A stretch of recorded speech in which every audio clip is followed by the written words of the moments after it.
Hello everyone, welcome to Guidely. और आज हम लोग बात करने वाले हैं कि रीजनिंग के अंदर मोस्ट स्कोरिंग टॉपिक्स कौन कौन से। अगर मैं बात करता हूँ इनइक्वालिटी सिलोजिज्म्स की, तो कंसेप्चुअल बेसिस को आपको एक एक बार, एक दिन, इसी दिन जब भी आपका मूड करे, एक दिन बैठ के कुछ घंटे निकाल के आप इन दोनों कॉन्सेप्ट कर लो, उनके 100 क्वेश्चन कर लो, आपको बहुत अच्छा कमांड बन जाएगा। आपको, अगर आप अपने आप से ये वादा करो कि अगर मैं आज ये दो टॉपिक निपटा रहा हूँ, इनकी कॉन्सेप्ट पढ़ रहा हूँ, तो आने वाले डेज में मैं एक बार भी इनके कॉन्सेप्ट को नहीं पढ़ूंगा, बिकॉज मुझे कॉन्सेप्ट पता है, बस मुझे प्रैक्टिस करनी है। तो आपको ये प्रैक्टिस करनी है। Coding, decoding, direction, blood relation, order ranking, alphanumeric, इसमें आपकी सॉल्विंग टेक्निक की किस तरीके से सॉल्व करना है, विद टाइमर आप लगा के सॉल्व करेंगे। तो ये बहुत स्कोरिंग टॉपिक, यहां से आप अपने प्रीलिम्स के अंदर 12 से 15 मार्क्स आप यहां से ही आप गेन कर सकते हैं। उसकी बात आती है पजल एंड सेटिंग की। ये वीडियो पता नहीं आपको कब मिल रहा है, बट मैं बता दूं, पजल एंड सेटिंग के लिए मैं कल एक प्रॉपर एक वीडियो ला रहा हूं कि आपकी क्या प्रॉब्लम्स हैं। ये प्रॉब्लम्स आती हैं while solving the puzzle and setting arrangement, उनके बेसिस पे क्या क्या सॉल्यूशन है वो मैं आपको भी बताऊंगा। बट मेरा हमेशा नजरिया रहता है कि डुएबल टाइप्स की पजल्स को पहले निकाल लो। लाइक मैं ये कर लेता हूं, मैं कर लेता हूं, आप कर पाते हैं कि वो आपके ऊपर डिपेंड करता है कि बॉक्स बेस चाहे 9 दे दो, 10 दे दो, 11 मैं कर लूंगा।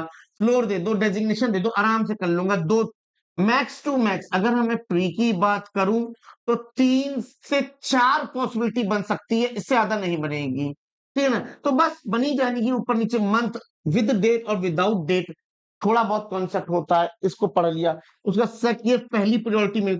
सेकंड प्रायोरिटी मेरी पैरेलल अरेंजमेंट, रो, अनसर्टेन, इस टाइप के क्वेश्चंस को ढूंढना है। और जो कंफ्यूजिंग होती है जिनको मैं बाद में करता हूं, वो ये है कि फ्लोर एंड फ्लैट हो गई, ईयर बेस्ड हो गई, कैटेगरी बेस्ड हो गई, बहुत ज्यादा टाइम लगता है। एक और चीज, यहाँ ऑर्डर एंड रैंकिंग को भी अब मैं पजल की कैटेगरी लेता हूं, क्योंकि ये भी 3 से 4 मिनट खा ले रहा है आजकल तो। ब्लड रिलेशन क्या इजी आता है एग्जाम में? नहीं, ट्रिकी आता है। कुछ चीजें ऐसी जिनको हम प्रायोरिटी देते हैं, ये आया उड़ा दो उड़ा दो उड़ा दो उड़ा दो उड़ा दो, है ना? तो ये सारी चीजें आप कैसे सीखोगे? जब आप मॉक्स देते हो, जब आप टाइमर के साथ इन सब की प्रैक्टिस करते हो, जब आप सेक्शनल टेस्ट देते हो, तो आपकी सारी चीजें इंप्रूव होती हैं। सबसे ज्यादा फोकस आपको अपने मॉक पे देना है। एक चीज बहुत प्यारी बात बता रहा हूं, मॉक, अपनी गलती को नोट डाउन करो, नोट डाउन योर मिस्टेक, और प्रॉमिस करो कि यार ये मिस्टेक मेरे से हुई है, तो ये टाइप क्या है, रीडिंग की वजह से हुई है कि कॉन्सेप्ट की वजह से हुई है। कॉन्सेप्ट की वजह से हुई तो एक बार फिर से एक बार देखो, टीचर को पकड़ो, उससे पूछो। टीचर आपका रिप्लाई कर रहा है कि नहीं कर रहा है, वो तो आपने ऐसा टीचर लिया है, वो बात अलग है। लेकिन कॉन्सेप्ट को पूछो कि सर ये चीज ऐसे ऐसे ऐसे होता है क्या। रीडिंग पे काम करो, अपनी रीडिंग पे काम करोगे तो एक तीर से दो निशाने लगेंगे, आपकी इंग्लिश भी इंप्रूव हो जाएगी। इंग्लिश पे काम करोगे तो रीडिंग अपने आप इंप्रूव होगी। किस वजह से आपकी मिस्टेक हुई है उसको देखो, और हर बार एक प्रॉपर एक डायरी बना लो। मैं प्यारे बच्चे में बहुत इंपॉर्टेंट बात बता रहा हूं, ये मैक्सिमम बच्चे करते हैं, उसको सक्सेसफुल होते हैं। एक डायरी लिखते हैं कि आज मैंने मॉक दिया, मॉक नंबर 1 दिया, उसके अंदर मेरे रीजनिंग में इतने, मैथ्स में इतने, इंग्लिश में मेरे इतने आए हैं। अच्छा, मेरा टारगेट था इस मॉक में, आउट ऑफ 100 मेरे पास टारगेट ये था। आप टारगेट नोट करो, आप टारगेट से कितना दूर हो वो देखो। आपने अपनी हर सब्जेक्ट वाइज आपने अपनी मिस्टेक को देखा है एंड नोट डाउन किया है। उस टाइप के क्वेश्चंस को आपने खूब प्रैक्टिस की है। सर वो टाइप कहां से मिलता है, वो सारी चीजें मैं आपको बताता हूं यहाँ पे। जब आप यहाँ पे आएंगे, आप चुपचाप, मैं आपको पूरी एक सोर्स बताता हूं, बस एक सिंपल सोर्स है आपको पूरी बैंकिंग की तैयारी का, कि आप गाइडली के पीडीएफ बंडल को खोलिए। मैं कुछ नहीं कह रहा हूं, बस आप सिंपल आप गाइडली वेबसाइट पे आ जाइए। जैसे ही आएंगे आप, पीडीएफ बंडल पे आइए, 2026 वाला आपको सब्सक्रिप्शन लेना है। ठीक है?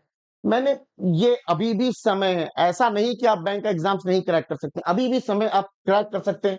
आप बिगिनर हैं तो आप यहां से कर सकते हैं। टॉपिक वाइज है, अगर आप टॉपिक वाइज काम कर रहे हैं, जो जो टॉपिक्स मैंने आपको दिखाए थे अभी, आप उस पर काम करें, तो पहले आप इसको खत्म करें।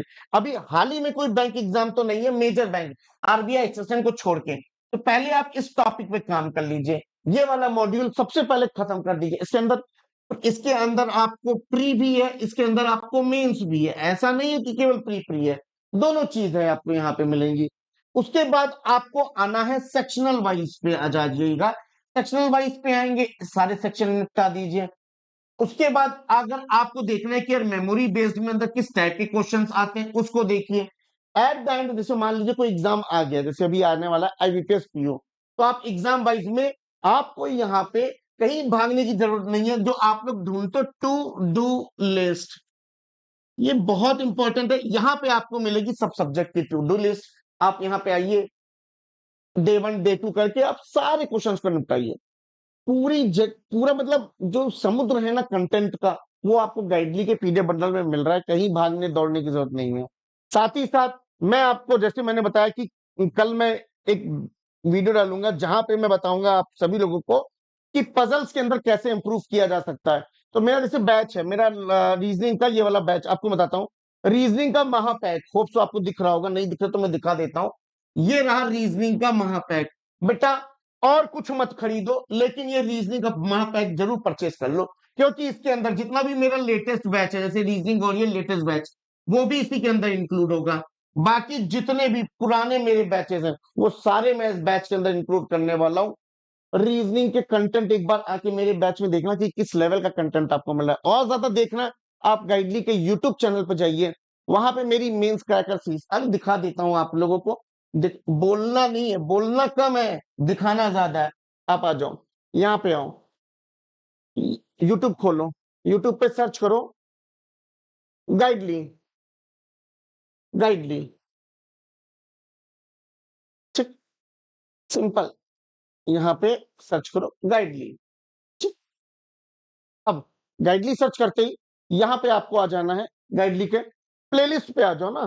प्लेलिस्ट में अगर आप पजल्स में स्ट्रांग होना चाहते हो और पजल्स की प्रैक्टिस करना चाहते हो, तो मेरी एक 500 पजल सीरीज चल रही है। इसमें ऑलरेडी 32 सेट पढ़ चुके हैं। दैट मीन्स हर सेट पे मैं 10 क्वेश्चंस कराता हूं। साथ ही साथ यहाँ पे सिंपल ये लिखो, गाइडली भी नहीं, आप यहां सिंपल लिखो the mains cracker, the mains cracker, the mains cracker सी पूरी प्लेलिस्ट है 76 वीडियोस की। पूरी 76 वीडियोस की आपको प्लेलिस्ट मिल रही है। एक बार आप ये सारी चीजें खत्म करो, आपको बहुत सी इंप्रूवमेंट देखने को मिलेगी। आपको कंटेंट देखना है कि कैसा कंटेंट, आप देखो फिर बैच में एनरोल कर लो, ठीक है ना। तो यही तो, that's it all about the things, कि आपको अपने इन टॉपिक्स पे आपको पहचानना पड़ेगा कि आप किस टॉपिक पे मजबूत हैं, आप कौन से पजल्स को डुएबल बनाते हैं, कौन से पजल्स को आप पहले करते हैं, ये आपको पता होना जरूरी है, ठीक है ना। बाकी ये स्कोरिंग टॉपिक्स हैं, इन पे काम करना अभी से कर लो, प्रैक्टिस कर लो खूब, डेफिनेटली रिजल्ट में कहीं नहीं दिखेगा। 2026 में तुम्हारी नौकरी डेफिनेटली लगेगी दोस्त यार मेरे, ठीक है ना। बस तुम्हें डेडिकेटली फोकस्ड होके एक चीज पे काम करना है, एक प्रॉपर रूटीन पे। मैं ये नहीं कह रहा हूं सिर्फ रीजनिंग पढ़ो दिन भर। आप देखो, सिलेक्शन उसी बच्चे का होता है जिसके दो सब्जेक्ट बहुत बैलेंस बना के चलता है, एटलीस्ट दो। वैसे बैलेंस तो आपको सभी सब्जेक्ट पे बना के लेके चलना है, बट एटलीस्ट दो या तीन को लेके वो बैलेंस लेके चलता है। तो proper routine, proper flow follow करो, तुम 2026 के एंड में तुम सिलेक्शन लेके बैठोगे यार, ठीक है ना। That's it all from my side. Take care, bye and have a nice day, bye.